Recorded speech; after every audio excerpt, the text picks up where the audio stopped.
All right. Hi, we're talking to former mayor of Park Forest, 20-year mayor of Park Forest, John Ostenburg, um, on the news that the nonpartisan committee is going to be dissolving, it appears. And wondering what that will mean for the village and local government and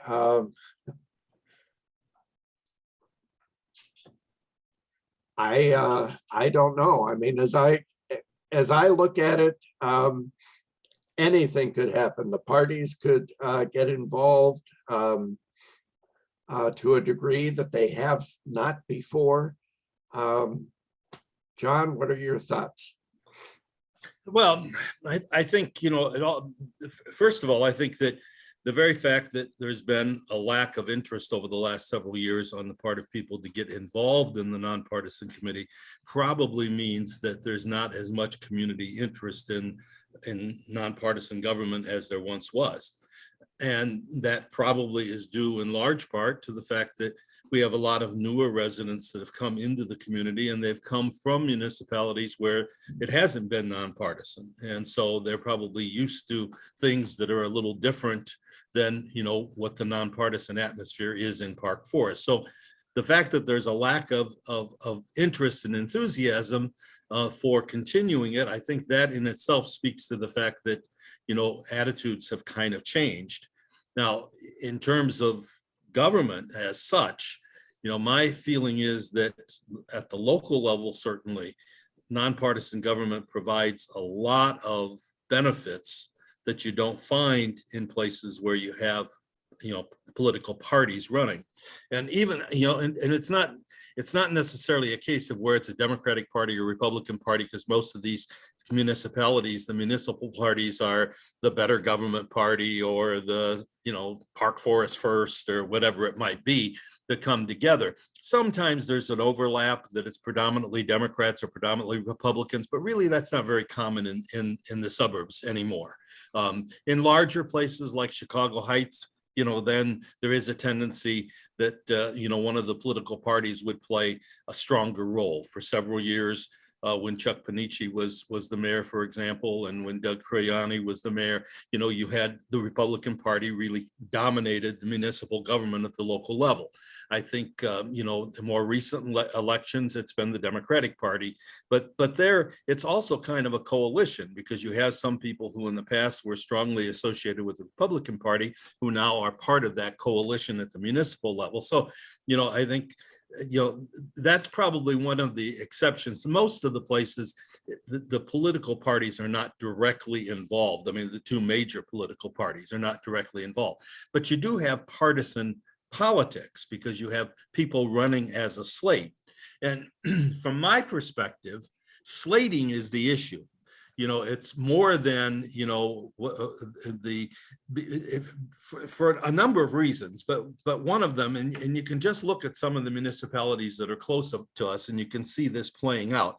When people run on a slate with 3 other people or 5 other people or whatever it may be, there's a feeling of commitment to stick with those people when you're on the council. And so if you have a split council where there's 4, say, of one party and 3 of another party, then what do you get? You don't get that kind of traditional overlap in terms of how people vote. I mean, you can remember when you were on the board. I mean, there were times when somebody, it would be 6-1, it would be, 5-2 or whatever, but it was never always people voting together against something or for something because they were like united as candidates having run together. So I think that's where, nonpartisanship really opens the door for people to feel much more flexible to vote their consciences and not feel some sense of obligation to vote with somebody else. And I think that's particularly problematic if you have, a situation of where some people are aligned with the mayor and some people aren't. then you know, I mean, now that's always going to occur with one or two people who are going to not necessarily, you know, be in sync, whatever the situation may be. But when it gets to the point of where people feel they have to vote for this because the mayor wants them to, you know, and they don't use their own good judgment, they don't use their own consideration of what the pluses and minuses of the circumstance would be, I think that severely limits the opportunity. And when you get away from the nonpartisanship, I think there's a much greater tendency for that to take place. And I think we see that in some of the municipalities. We have a couple of municipalities in the south suburbs right now where, I mean, you know, they can't get together to make a decision on what to have for lunch. I mean, it doesn't make any difference what the issue is. They're always divided one way or another, you know, and in some, like what's happening in Dalton, I mean, it's really, you know, a major situation of where they're not even having meetings because of the disagreements that are occurring, you know, among the board members, because some are aligned with this slate and some are aligned with that slate. So I think that's a problem. Second thing that I think, you know, potentially is a problem is that without the nonpartisan committee kind of running forums and things like that, everybody who runs has to be out there earning enough money, you know, generating enough fundraising to in fact support their candidacy. Now we've seen more and more of this over the last several years. I mean, I found, you know, in 5 elections as mayor, increasingly from one election to another, I had to raise more money, you know, in order to run an effective campaign. In the old days, I mean, I remember, you know, the late Marge Friedman telling me about how when she was elected a trustee, she spent $7 of her own money, because back in those days, the nonpartisan committee had, you know, 15 coffees during the course of a campaign, if not more. They had coffees in people's homes where you had much better attendance. What I have noticed over the last several years since the nonpartisan committee went to this notion of, you know, having to have all of the coffees at Village Hall so that they could be video recorded to, you know, to be played on the cable channel. It's basically the same people who are in the audience from meeting to meeting. I mean, there may be a little bit of variety, but really it's basically the same people who kind of, and many of those are people who were involved in one of the campaigns or another. And that's the reason, you know, in the old days though, you know, when I first ran for trustee the first time I ran for trustee was in 1985. And my gosh, you know, you'd go into somebody's home and there'd be, you know, 15 to 20 of their neighbors, you know, who you would meet for the first time and you could really talk to and you can answer their questions. And it wasn't a case of where, you know, some moderator read the questions off of a card or something of that sort. It was a case of where people sitting around the living room asked you questions and you really had the opportunity to interact with them. But the nonpartisan committee moved away from that a long time ago. So that particular benefit that used to be there from having a nonpartisan committee, it's been gone for a long time. So, you know, that's why I think that if some other group or a coalition of groups were to say, well, we're going to run the coffees, I think you could probably pretty much continue the same format as what has happened in the last few years with the nonpartisan committee. There's also the publication of the brochure. But, you know, again, that's not really that challenging because the brochure basically, you know, it's just every candidate writes his or her own statement. Somebody just puts it together and has it printed and makes it available. And, you know, and that's the other thing that, you know, whereas in the past, that brochure really reached a lot of people because it was being given out at the coffees that were in homes and left different places and things like that. Over the last several campaigns, at least the ones that I was in, the only people who got the brochure were the people who came to the Sunday coffee at Village Hall. And they were basically, again, the same people over and over. So I guess, you know, I would say I find it kind of disappointing to think that nonpartisanship in our government would go away and that we would move more in the direction of slating. I find that disheartening.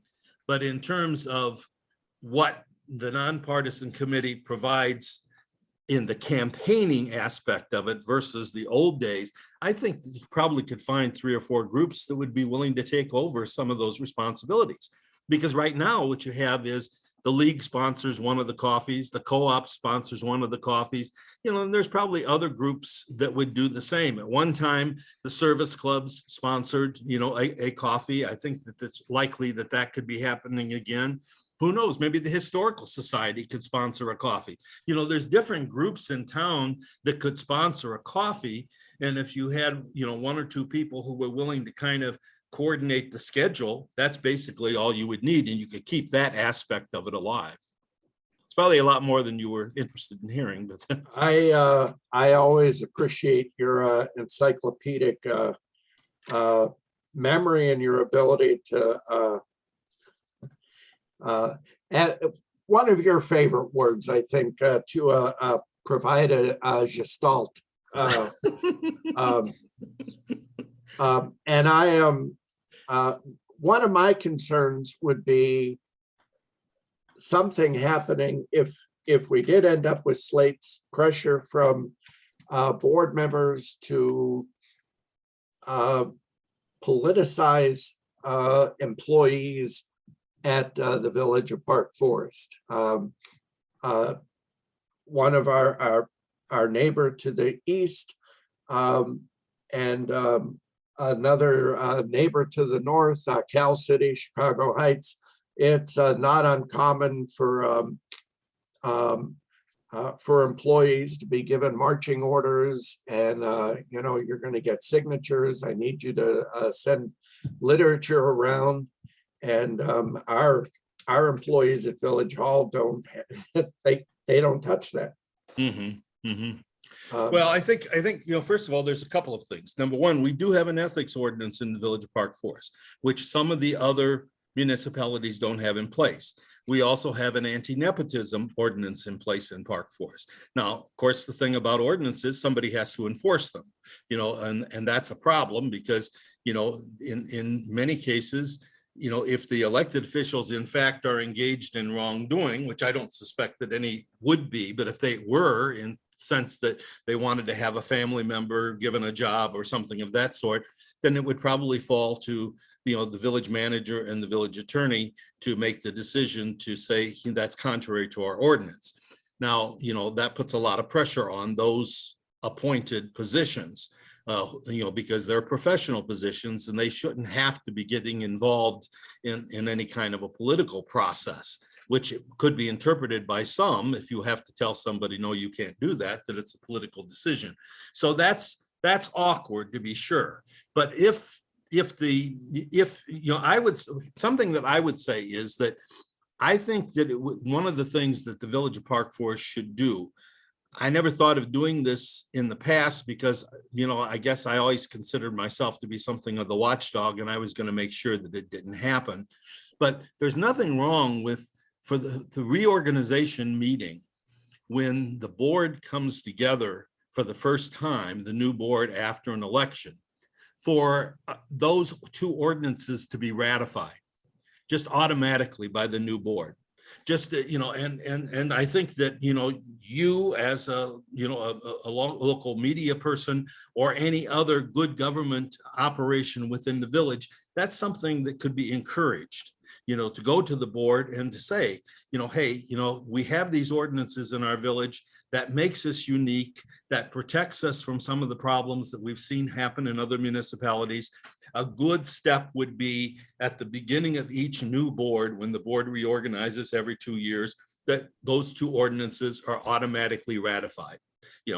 I think it would be good also, the rules of procedure that the board follows. Yeah. I think it would be good because new people coming on, they're not as tuned in to what some of those things may be. And so what can happen is you can make a mistake. You can make an error by mistake, not even, you're not thinking of that you're going to, do something improper, but because you're not familiar with what the local structure is, all of a sudden you find yourself where, you've done something. Now, those ordinances don't carry the weight of something like, the Open Meetings Act or something of that sort that's codified by state law. So, it doesn't have that weight, but at least it would be a commitment on the part of each board on an ongoing basis that we're going to adhere to these two ordinances. And I think those two ordinances are critical.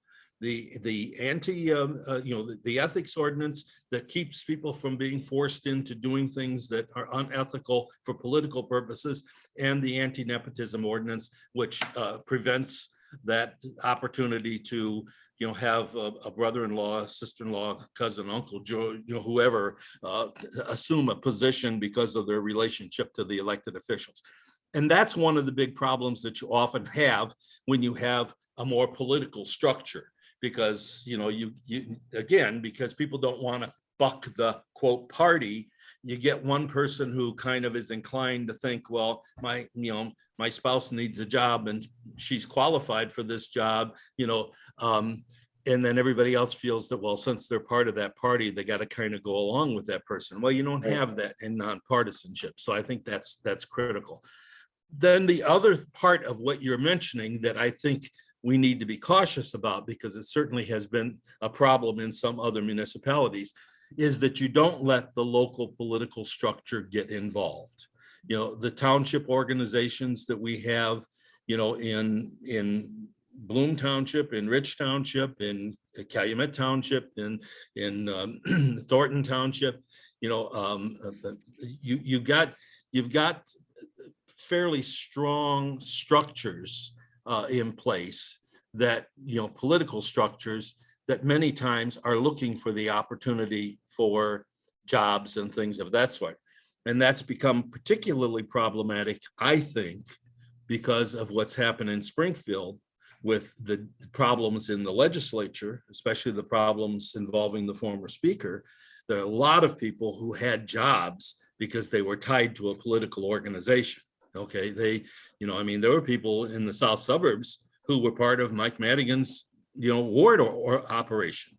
And given the fact that some of those jobs are no longer available, I have a fear that you may have political leaders out there, Democratic leaders, in this case, more so than Republican, because the Chicago suburban area is more Democratic by and large these days, or at least the south suburbs. That there may be a tendency on the part of some of these folks who need to keep those jobs in place. And so where do you go to look for jobs? Well, they may start looking to the municipalities. That could be a problem, and especially if you've got people who take large amounts of money, contributions from any of those political structures. Well, once you take that political money, it's kind of, you got to be very, that's one of the reasons why I was always insistent that I would never have a fundraiser that, had a ticket price of more than $25, $50 at the very tops, whereas you got people who advertise, contributions of $5,000. I mean, to me, that's just an invitation for something wrong to happen. Do you, you taught journalism. We've had many discussions through the years about journalism, some a little more agreeable and some a little more heated. Is there a place for might there be a place for a news outlet like E-News Park Forest to moderate these groups, or would it be more to offer to host and get a coffee? I think it could be either. Certainly there's a pretty long tradition of established journalists being involved in, all the way to the presidential level. When the debates are held, who are the people asking the questions? Who are the people moderating? They're professional members of the press. So, the fact that, press people being involved in that aspect of it is not, in my mind, any kind of a problem at all. What I would say is that the media, for example, in your situation, if you were to host a coffee or to help, establish, however, some relationship to a coffee, I would refrain from making any editorial decisions on endorsements or things of that sort until after that was over. then, I mean, looking back on it, you can say evaluating what people said, et cetera. But I certainly, because I think what it does is it puts your credibility at risk going into the coffee.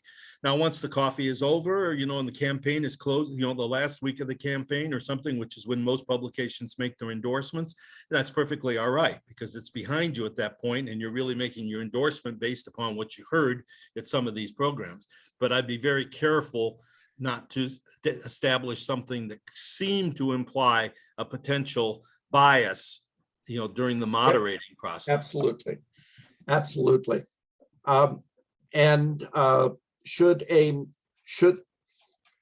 the news organization refrain from offering to do what Nonpartisan is doing now?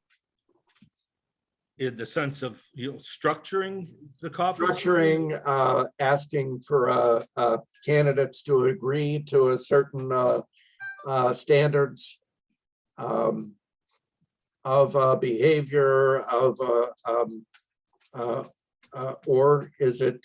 I mean, honestly, through the years, Nonpartisan has been kind of the hub. And has really absolutely refrained from any endorsements or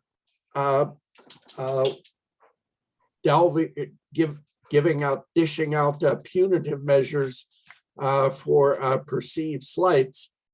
And I remember Al Sturgis saying on a few occasions that it's we'll let people know so-and-so has not signed the agreement or whatever, but then it's up to the voters to decide. And they were very, that was sacred, that we don't meddle. Everybody has their own opinions. But this is up to the voters to decide. Well, I think there's a couple of aspects of that, because I had some disagreements with some of what the Nonpartisan Committee established in terms of procedures over the years. Number one, there were times when I think some people were cited and other people were not. Mm-hmm. So I think that you have to be consistent, and I don't think it's necessarily fair. I remember one time, for example, when Bob Furness and I were both elected officials. He was a trustee and I was the mayor at the time, I believe. I think I was already mayor. And we were having an event for the Democratic Party candidates in the region. We were going to have it at Bob's backyard, as I recall. And it was going to be, as I recall, an old-fashioned stump campaign rally, and Bob had actually gone out and found the stump so that the candidates could stand on the stump. And because we were both municipal officials, having been elected as nonpartisan candidates, we got a very strong reprimand in written form from the Nonpartisan Committee that we were in violation, which I never thought was a violation because it had nothing to do with the municipal election, but anyway, that was that was the case. By contrast, we had a situation in one of my campaigns where, the people who were running, the person who ran for mayor against me had a whole slate that he had put together, and they all were campaigning as a slate. It was the mayoral candidate and the trustee candidates all campaigning as a slate. And, and virtually, they were allowed to continue to participate in the forums. It seems to me you water down the effectiveness of your standards if you don't do anything. I mean, I'm not saying that necessarily, but if you're not going to sign the agreement that you're going to participate in the rules of the Nonpartisan committee, why should you get the benefits of the nonpartisan committee? And Right. people would not adhere to the rules, and yet they would be able to participate in the forums. They got their material in the brochure. And I always kind of felt that that just wasn't consistent, and so that bothered me. Now, all that being said, I voiced my opinion sometimes at some of the annual meetings, if it was one that I went to, and some people agreed and some people didn't, and that was fine. I mean, I'm willing to accept what it was that their board made the decision on how to handle things. But I did think that it was an inconsistency that kind of watered down the effectiveness of the nonpartisan committee. I think there would have been more respect for those rules had there been a little more of an enforcement aspect connected to them. But, everybody has their own opinions on it.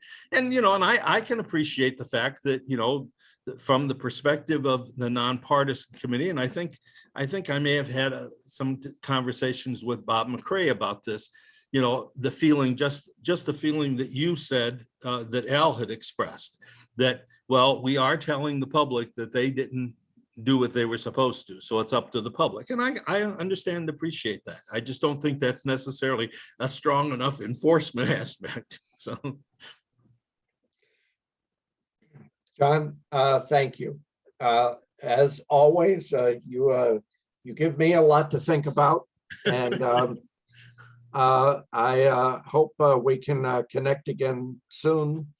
And I'll be reaching out to some others and find out exactly what is going on and when the committee might be dissolving or transforming or whatever. And, yeah. But well, and I think that the reality is that our community is in a state of change, as we, we see with all of the the Rich East being closed, with churches closing down. There's a lot of changes that are going on in the community. This may be just another of a long series of changes that the communities, some things that were held as sacrosanct at one point, as time goes on, they're not necessarily as important. Right. Yeah. Right. I have 2 dogs who are behaving like little. It's like kids. You get on the phone, and all of a sudden they're right here at your feet. Well, many of the shows that I watch on television, the news shows with the pandemic, when people are broadcasting from their home, you see that all the time. If it's not kids, it's the dogs, but it's one or the other. So. Right. All right, Gare. Thank you so much. You're quite welcome. Take care. Bye-bye.